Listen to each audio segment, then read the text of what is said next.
This was such a good battle, and we've had a few like this before, and I really wish that all battles in War Thunder could be like this. Fortunately, they don't. But for the most part, when you get a battle like this, you just gotta take it and enjoy it. Now, Ardennes on this configuration at battle rating 6.0 can be a little bit intimidating because it is so big. There is so much space between them.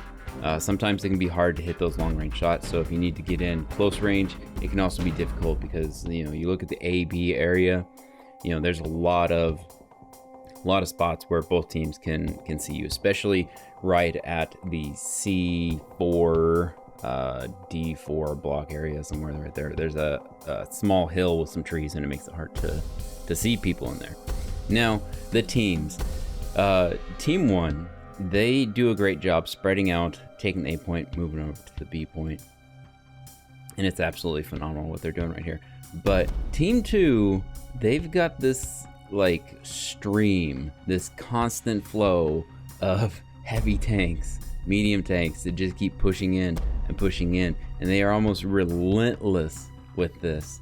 Now, one thing that I didn't really notice when I was playing it, because I wasn't really watching the C point, but the C point was so lightly fought over, but it went back and forth quite a few times. So the tanks that did end up going to the C point were doing a good job. Regardless of what side they were on, they did a good job. Now, aircraft for this battle, you can see they're flying around. Early on, about this point in the battle, there was a lot of aircraft flying around. Friendly, enemy, there were bombs. It was absolutely crazy. There's so many aircraft. And then the nice part is that they came back into tanks and they continued to play. So it was just awesome. This was just so much fun. So at this point, we can kind of see that, oh man, team 2 is starting to lose, or they're losing, but they're now starting to gain it back. They've kind of held off that point drain. Those tickets aren't draining off anymore. Now, one of the mistakes that they made here was these 2 heavy tanks for team 2, the one that just died over in the F4-5 blocks. Those guys, they tried to do an Overwatch-ish position of the B point since they have it, but what they needed to do was to stay focused on the mission. If on this map, if you stay right along the road somewhere right there, it's easier to see the enemy coming through at these BRs because they'll be a little bit closer and you can deal with them more. And you really don't want to stay in those easy to spot positions because people are going to look towards the buildings for tanks if they're in an aircraft, and they're going to bomb you, especially if it's on an eye for an eye kill or revenge kill, or whatever you want to call it. Back to the battle. Team 2 throwing their weight towards the B point. They've already got the A point. They're doing a good job at holding it down. Team 1, they're kind of thinning out right here.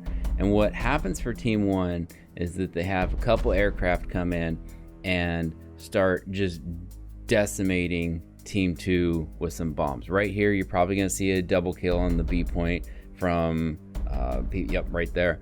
People trying to come in and take over the point. Now, they do end up getting it because they have massive firepower there, but Team 1 is kind of stretched out really thin. If we look at what they got, there's not a lot there. But for Team 2, their numbers are starting to dwindle as well. I think at this point, they didn't have any aircraft come in. They were 100% focused on the ground. And then right here, Team 1 is going to go ahead and capture that A point after the plane knocked out whatever it was, I don't remember. And then there's an AA coming in. He's going to try to do something for the A point. Now, Team 2 does have a heavy coming in for the A point. They are going to take that back. And there's this fight going on for the B point, but that tank destroyer or the TD, whatever it is, it ended up getting tracked. I remember that, and he is stuck there and he's not pushing forward. It was going to be so that the guys from the B point would have been able to kill him, but Team 2 continued to push in and just overwhelm. At this point, the battle's over. They didn't, if they would have gotten to the caps just a little bit faster, they could have held off that point draw and actually been able to do something, but they didn't get to the caps and they couldn't hold it off.